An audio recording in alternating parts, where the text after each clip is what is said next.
এতিয়া আমি question number 6 start কৰিম। কি দিয়া আছে চোৱা যে এংগেল এ আৰু এংগেল বি কি দিয়া আছে সূক্ষ্মকোণ। সূক্ষ্মকোণটো গম পাইছে যিটো কোণৰ মান সাধাৰণতে কিমান হ'ব লাগিব 0তকৈ ডাঙৰ আৰু 90 ডিগ্ৰীতকৈ সৰু, তাক কি বুলি কোৱা হয় সূক্ষ্মকোণ বুলি কোৱা হয়। ঠিক আছে, তো সূক্ষ্মকোণ দিয়া আছে এ কোণ আৰু বি কোণ, আৰু বাকী কি থাকিব ত্ৰিভুজৰ তিনিটা কোণৰ ভিতৰত দুটা কোণৰ মান সূক্ষ্মকোণ আৰু এটা কি হ'ব তোমাৰ 90 ডিগ্ৰী হ'বই। তো দিয়া আছে আৰু কছ এ আৰু ইকুৱেল কছ বি কি দিয়া আছে সমান দিয়া আছে। তো দেখুৱাব লাগে যে এংগেল এ আৰু এংগেল বি কি কৰিব লাগে সমান দেখুৱাব লাগে। এতিয়া আমি কেনেকৈ কৰিম তোমালোকে চাই থকা শেষলৈকে ভিডিঅ'টো তোমালোকে 100% কৰি সলভ কৰি দিব পাৰিবা। তো যদি এবাৰ নুবুজা বাৰে বাৰে ট্ৰাই কৰা 100% হৈ যাব। তো তোমালোকে শেষলৈকে থাকা। তো কুৱেশ্যনটা আমি ষ্টাৰ্ট কৰোঁ এতিয়া। তো দিয়া আছে তোমাৰ এ আৰু বি কোণ হৈছে সূক্ষ্মকোণ। সূক্ষ্মকোণ এইটো ধৰি লৈছোঁ আমি এটা ট্ৰাইংগল ধৰি লৈছোঁ। এইটো ট্ৰাইংগল ধৰি লোৱা, এইটো এ কোণ, এইটো কি হয় বি কোণ, এইটো কি 90তকৈ সৰু হয়, এইটো কি হয় 90তকৈ সৰু হয়, আৰু বাকী কি থাকিব চি। আমি যিহেতু তোমালোকে কি কৰি আছা, যিহেতু তোমালোকে কৰি আছা ত্ৰিকোণমিতি কৰিবলৈ হ'লে তোমালোকে কি ত্ৰিভুজ লাগিব সাধাৰণতে সমকোণ ত্ৰিভুজ।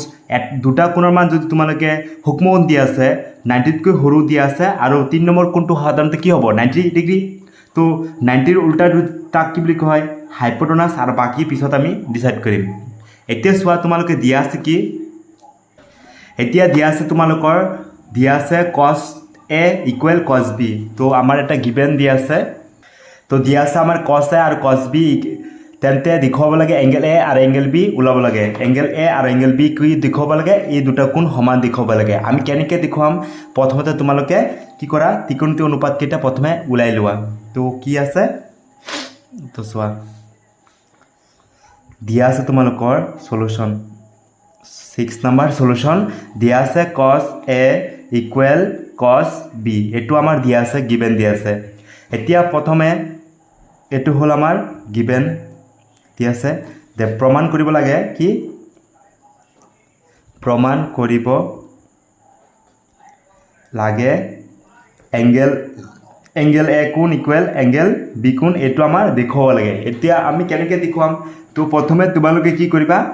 এটা কাম কৰিবা, প্ৰথমে এক কোণৰ কাৰণে ওলাম কছ। আমি কি জানো কছ মানে কি আছিল কছ কাৰ্লি ব্ৰাউন হেয়াৰ, এইটো আছিলে আমাৰ কছ। এতিয়া চোৱা তোমালোকে কি দিয়া আছে আমাৰ প্ৰথমে কছ ওলাম কছ এ মানে কি কাৰ্লি ব্ৰাউন হেয়াৰ। এতিয়া আমাৰ কোনটো কোণৰ কাৰণে কৰি আছোঁ, এতিয়া আমি কোনটো কোণৰ কাৰণে কৰিছোঁ এ কোণৰ কাৰণে। এই এ কোণৰ কাৰণে কৰি আছোঁ যিহেতু এ কোণৰ লগত যিটো বাহু আছে তাক কি বুলি কোৱা হয় ভূমি। তো বিৰ মান কিমান আছে, বিৰ মান আছে তোমাৰ চি এ, এইটো তোমাৰ চি এ। আমাৰ 90ৰ উল্টাটো কি বুলি কোৱা হয় হাইপোটেনাছ। তো এইচৰ মান দিয়া আছে তোমাৰ এ বি বা বি এ, একে কথা এ বি বা বি এ। তো এইটো আমাৰ কছ এ মান ওলাইছোঁ। এতিয়া আৰু এটা কি দিয়া আছে কছ বি, এইটো ওলাই ল'ম। কছ বি মানে কি কছ মানে কি কাৰ্লি ব্ৰাউন হেয়াৰ। এতিয়া আমি চোৱা বি কোণৰ কাৰণে কৰিম। এতিয়া এইটো এ কোণৰ কাৰণে কৰি আছোঁ, এতিয়া আমি কোনটো কোণৰ কাৰণে কৰিম বি কোণৰ কাৰণে কৰিম। তো এতিয়া বি কোণৰ কাৰণে কৰিলে এইটো কোণৰ কাৰণে কৰিলে তাৰ লগত যিটো বাহু আছে তাক কি বুলি কোৱা হয় ভূমি। তো ভূমিৰ মান হৈছে তোমাৰ বি চি, আৰু 90ৰ যিটো উল্টা থাকে উল্টা বাহুটো থাকে তাক কি বুলি কয় হাইপোটেনাছ। হাইপোটেনাছৰ মান কি আছে এ বি।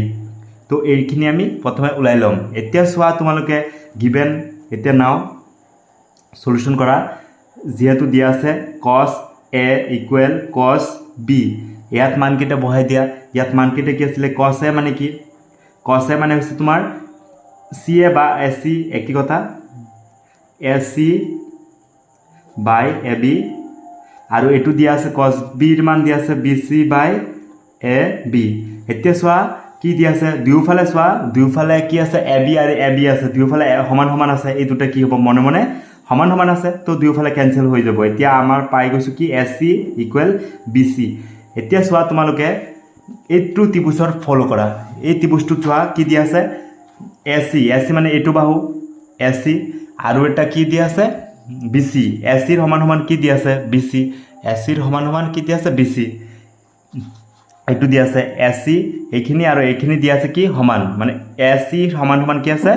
বি চি দিয়া আছে। যদি দুটা বাহু সমান হয় দুটা বাহু সমান হয় সিহঁতৰ বিপৰীত কোণ এইটোৰ বিপৰীত কোণ কোনটো এইটো আৰু এই বাহুৰ বিপৰীত কোণ কোনটো এইটো সিহঁতৰ বিপৰীত কোণ কেইটা কি হয় সমান হয় এই কোণ আৰু এই কোণ কি হ'ব সদায় সমান হ'ব এতেকে লিখি দিবা এংগেল এ কোণ তোমাৰ এচিৰ বিপৰীত কোণ কি বি এইটো লিখিলে হ'ল বি কোণ আৰু তোমাৰ বিচিৰ বিপৰীত কোণ কোনটো এ এইটো বিচিৰ বিপৰীত কোণ কোনটো হয় এ তো এংগেল এ চোৱা এতিয়া আমাৰ এইটো প্ৰমাণ কৰিব লাগে এংগেল এ আৰু এংগেল বি এইটো আমাৰ ওলাই গৈছে এংগেল এ আৰু এংগেল বি কি ওলাই গৈছে তো ইয়াত লিখি দিবা যে সমান বাহুৰ এটা ত্ৰিভুজৰ সমান বাহুৰ বিপৰীত কোণ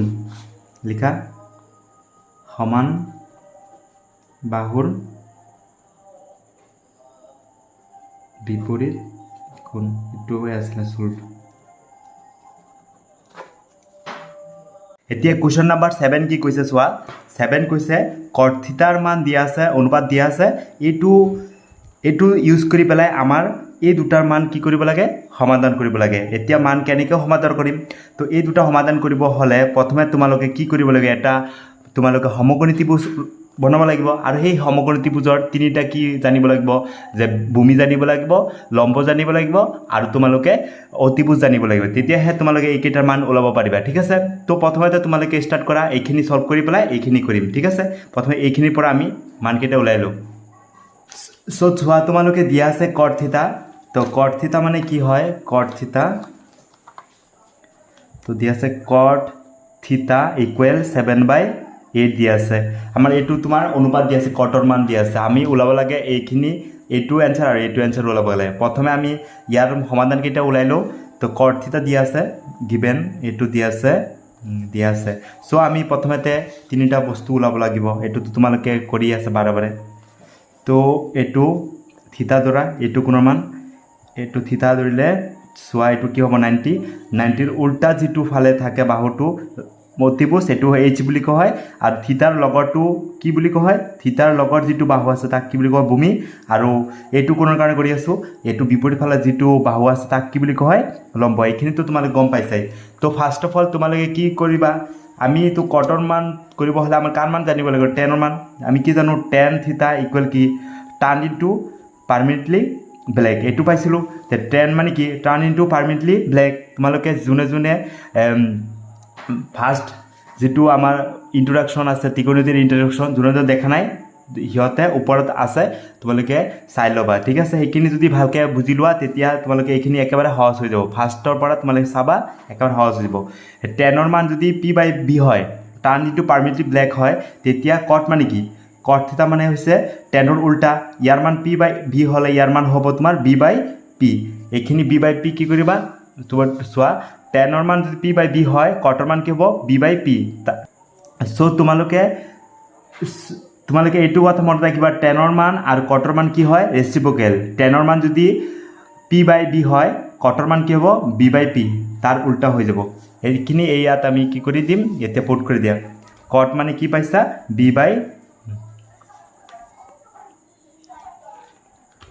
cot মানে পাইছা b/p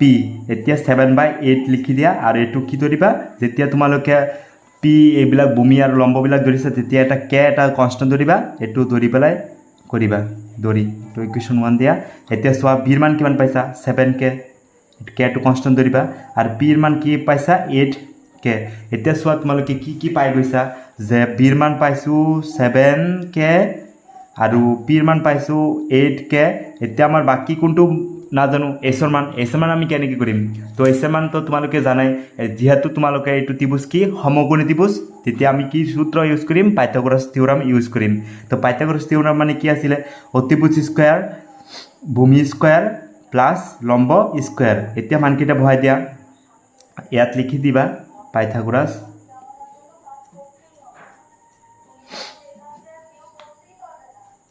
সূত্ৰ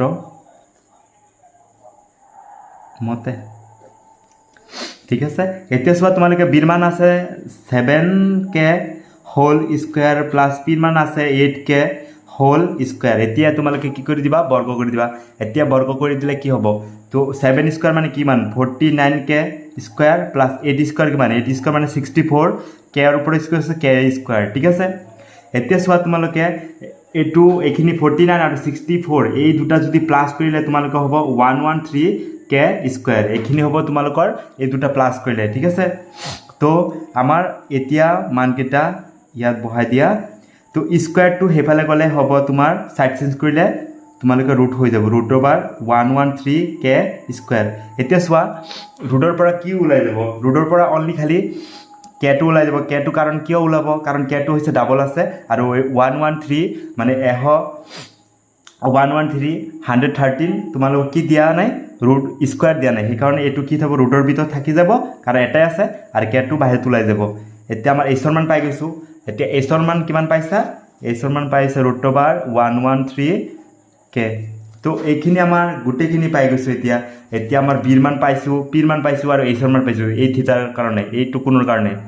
তো ফাৰ্স্ট এতিয়া কি কৰিব লাগে এইখিনি কৰি লোৱা প্ৰথমে ফাৰ্স্ট ওলাব লাগে এইখিনি আনসাৰ তো প্ৰথম কি কৈছে এক নম্বৰ 1 প্লাস sin থিটা বাই 1 প্লাস cos থিটা আর কি দিয়া আছে 1 মাইনাস cos থিটা 1 মাইনাস sin থিটা তো তোমালোকে এইখিনি চোৱা এটো आंसर ওলাব লাগে এক নম্বৰ তো চোৱা এটা ফৰ্মুলা পাইছিলো যে এটা ফৰ্মুলা আছিল নহয় a plus b a minus b equal কি আছিল a square minus b square তো এইটো ফৰ্মুলা ইউজ কৰি বলে আমি এটো অংক কৰিম এটো ধৰি লোৱা মনে মনে a এটো ধৰি লোৱা b তো এটো a plus b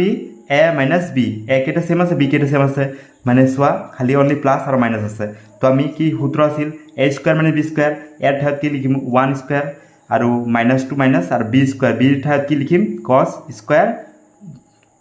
থিটা ঠিক আছে এটো হৈ গল আমাৰ এতে উপৰ চোৱা উপৰটো same a plus b a minus b a square minus b square তো এইখিনি আমাৰ হৈ গল এতিয়া কি কৰিবা এতিয়া মানকেইটা বহাই দিয়া মানকেইটা কি বহাই দিম যে 1 স্কয়ার মানে কিমান 1 হ'ব তো sin মানে কি আছিল sin মানে আছিল তোমাৰ sin people have আৰু cos আছিল curly brown hair এইখিনি তো তোমালোকে আগত কৰৱা হৈছে তো এতিয়া কি কৰি দিম sin মানে হৈছে তোমাৰ p by b তো আমাৰ p ৰ মান কিমান পাইছো ইয়াত ছ p ৰ মান পাইছো 8k আৰু b ৰ মান পাইছো কিমান সো p ৰ মান 8k আৰু s ৰ মান p ৰ মান 8k ইয়াত লিখি দিবা sin থিটা মানে কি some people have তো some people have p ৰ মান লিখিবা তোমালোকে আছে 8k আছে ওপৰ সোৱা 8k দি আছে p ৰ মান আৰু s ৰ মান দি আছে √113k তাৰ পিছত কি আছে ইয়াত হোল স্কয়াৰ আছে এটো কি কৰিবা তোমালোকে হোল স্কয়াৰ বঢ়াই দিবা হোল এটো হোল স্কয়াৰ আছে নহয় এটো some people have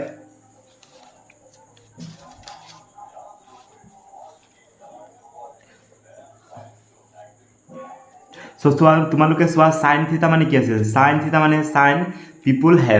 people have আছিল তো আমি sin থিটা মানে হৈছে some people have তো p ঠাইত কি আছে 8k আমি p ঠাইত আমি লিখিলো 8k আৰু s ৰ ঠাইত কি আছে 113 √113k এইখিনি ঠাইত আমি s ৰ মান ঠাইত কি √113k লিখিলো আৰু ওপৰত কি আছে এটো স্কয়াৰ আছে এটো স্কয়াৰ আমি দি দিলো এতিয়া নেক্সট কি কৰিবা এটো 1 স্কয়াৰ 1 ইয়াত আছে তোমাৰ cos থিটা cos স্কয়াৰ থিটা cos মানে কি b by h তো b ৰ মান কি মান আছে b ৰ মান আছে তোমাৰ 7k আৰু s ৰ মান আছে √113k তো লিখি দিয়া ইয়াত হ'ব b ৰ মান হ'ব 7k আৰু হেটোৰ মান হৈছে √113k এইখিনি লিখি দিয়া ভালকে হোল স্কয়াৰ হল এতিয়া তোমালোকে ইয়াৰ পৰা মননে ইয়াৰ পৰা k আৰু ইয়াৰ পৰা k কেনসেল ইয়াৰ পৰা k আৰু ইয়াৰ পৰা কি হ'ব k কেনসেল k বিলা কেনসেল হৈ গল এতিয়া তোমালোকে সোৱা নেক্সট k কেনসেল হৈ গল নেক্সট কি কৰিবা ইয়াৰ পৰা এইখিনি পৰা সোৱা তো 1 ইয়াত বাকি থাকিব কি 1 এটো স্কয়াৰ কৰি দিয়া স্কয়াৰ কৰি দিলে কিমান 64 আৰু এইটো স্কোৱাৰ কৰিলে স্কোৱাৰ আৰু ৰুট কেঞ্চেল হ'ব ইয়াত হ'ব 113 আৰু তলত কি হ'ব তলত হ'ব তোমাৰ 1 আৰু মাইনাছ ইয়াত হ'ব তোমাৰ 7 স্কোৱাৰ এইটো কেটো কেঞ্চেল হৈ গ'ল 7 স্কোৱাৰ কিমান হ'ব 7 স্কোৱাৰ হ'ব তোমাৰ 49 আৰু এইটো হ'ব স্কোৱাৰ আৰু তলৰটো স্কোৱাৰ আছে তো এই স্কোৱাৰটো দুয়োটাৰ ওপৰত আছে ওপৰত আৰু তলত ওপৰটো স্কোৱাৰ 7ৰ স্কোৱাৰ কিমান 49 আৰু এই স্কোৱাৰটো তলটো কৰা তে স্কোৱাৰ আৰু ৰুট কেঞ্চেল হ'লে ইয়াত নামিব কিমান 113 হৈ যাব তো এতিয়া তোমালোকে কি কৰিবা এইখিনি এলচিএম লৈ ল'বা তো এইখিনি এলচিএম ল'লে কি হ'ব তো ইয়াততো একো নাই কি কৰিবা যিটোৰ তলত কি আছে তোমালোকৰ যদি ইয়াত একো নাই নাথাকে তো তোমালোকে কি কৰিবা এলচিএম লোৱাতে দুটা জইন কৰিব লাগে ভগ্নাংশৰ বিয়োগ আছে এতিয়া কি কৰিবা যিটো তলত সংখ্যা আছে এইটো তোমালোকে লিখি ল'বা আৰু এইটো লগত এইটো কি কৰিবা ক্ৰছ কৰিবা 113 লগত 1 পূৰণ কৰিলে কিমান হ'ব 113 তাৰপিছত মাইনাছ আৰু 64 যি আছে তেনেকৈ লিখি দিবা সেম তলতো সেম ইয়াৰ তলত আছে ইয়াৰ তলতো নাই সেইকাৰণে এই দুটা এড কৰি আছা যেহেতু এই দুটা কি কৰিছে এই দুটা কি কৰিছা এড কৰি আছা এতিয়া ইয়াৰ তলত আছে তোমাৰ 113 আৰু ইয়াৰ তলত নাই সেইকাৰণে তোমালোকে এই দুটা যেহেতু ভগ্নাংশৰ বিয়োগ কৰি আছা সেইকাৰণে কি কৰিবা 113 আৰু এইটো লগত এইটো কি কৰিবা ক্ৰছ পূৰণ কৰিবা তে 113 লগত 1 পূৰণ কৰা কি হয় 113 মাইনাছ 49 যি আছে তাকে লিখি দিবা এতিয়া এটা বস্তু তোমালোকে মনত ৰাখিবা যে এনেকৈ যদি থাকে এ বি চি ডি ধৰি লৈছা এ বি মাজত কি আছে এনেকৈ কি আছে এটা ডিভাইড আছে চি ডি এইটোৰ লগত এইটো কম্পেয়াৰ কৰা এইটো এ ধৰা এইটো বি ধৰা এইটো চি ধৰা এইটো ডি ধৰা এতিয়া কি কৰিম এ আৰু বি চেমি লিখিম যেতিয়া এইটো ডিভাইডটো উঠাই দিম মানে পূৰণ দি দিম তেতিয়া ডিটো কি যাব ওপৰত আৰু চিটো ক'ত যাব তলত এইখিনি কথা মনত ৰাখিবা এতিয়া কি কৰিম এইটো এ আৰু বি যেনেকৈ আছে তেনেকৈ লিখি দিয়া এইটো মাইনাছ কৰি লোৱা যে 113 পৰা 64 গ'লে কিমান হ'ব তোমাৰ 49 হ'ব আৰু ইয়াত তলত আছে কি 113 এ আৰু বি এৰ ঠাইত এইটো 49 আৰু বি ঠাইত এইটো আছে এতিয়া চোৱা চি ডি তো ডিটো কি কৰিম এতিয়াও ডিভাইডটো উঠাই দিছোঁ ডিভাইডটো যিহেতু উঠাই দিছোঁ এইটো কি হ'ব পূৰণ হ'লে তোমাৰ লগে লগে ডিটো কি ওপৰত যাব ওপৰত গ'লে 113 আৰু এইটো চিটো তলত যাব মানে তলত গ'লে এইটোৰ মানটো আমি কেলকুলেশ্যন কৰোঁ 113 পৰা 49 গ'লে হ'ব তোমাৰ 64 হ'ব 64 এতিয়া চোৱা 113 আৰু 113 ওপৰত তলত কেঞ্চেল পূৰণত আছে যিহেতু এতিয়া তোমাৰ বাকী থাকিল কিমান 49 ডিভাইড বাই কিমান 64 এইখিনি আমাৰ উলিয়াবলগীয়া এনচাৰ এতিয়া আমাৰ 7ৰ ছেকেণ্ডটো চোৱা কি দি কৈছে কট স্কোৱাৰ থিটাৰ মান ওলাব লাগে এতিয়া কেনেকৈ কৰিম এইটো কট স্কোৱাৰ থিটা কেনেকৈ কৰিম চোৱা কি কৰিব কৈছে 2 নম্বৰ কট স্কোৱাৰ থিটা এতিয়া তোমালোকে জানাই কট স্কোৱাৰ থিটা মানে কি তোমালোকে জানাই টেন থিটা মানে কি টাৰ্ণ ইনটু পাৰ্মানেণ্টলি ব্লেক মানে কট কি হ'ব কট থিটা মানে হৈছে উল্টা তাৰ মান যদি পি বাই বি হয় তাৰ মান কি হ'ব বি বাই পি এইটো কটৰ মান পাই গৈছোঁ তো কটৰ মান হ'ব তোমাৰ বি বাই পি ওপৰত কি আছে স্কোৱাৰ হোল স্কোৱাৰ ঠিক আছে এইটো দৰকাৰ নাই ইয়াত লিখিব তে কট স্কোৱাৰ থিটা মানে কি বি বাই পি তো বি আৰু পি কি আছে হোল স্কোৱাৰ দিয়া আছে এতিয়া চোৱা তোমালোকে কি দিয়া আছে বিৰ মান কি পাইছা ইয়াত চোৱা বিৰ মান আছে 7k আৰু পিৰ মান কিমান আছে 8k তাৰপিছত কি আছে হোল স্কোৱাৰ দিয়া আছে এতিয়া চোৱা এইটো আমাৰ পিৰ মান এইটোৰ কাৰ মান তোমাৰ বিৰ মান এতিয়া ইয়াত সলিউশ্যন কৰা এই কে আৰু কে কেঞ্চেল এইটো তোমাৰ স্কোৱাৰটো 7ৰ ওপৰত আছে 8ৰ ওপৰতো আছে কাৰণ হোল আছে দুটাৰ ওপৰতে আছে 7 স্কোৱাৰ কিমান 49 আৰু 8 স্কোৱাৰ মানে কিমান 64 এইটোৱে আমাৰ এনচাৰ তো এইখিনি আছিল আমাৰ কুৱেশ্যন 7ৰ সলিউশ্যন তোমালোকে অলপ প্ৰেক্টিছ কৰিলে একেবাৰে সহজ হয় ওলাই যাব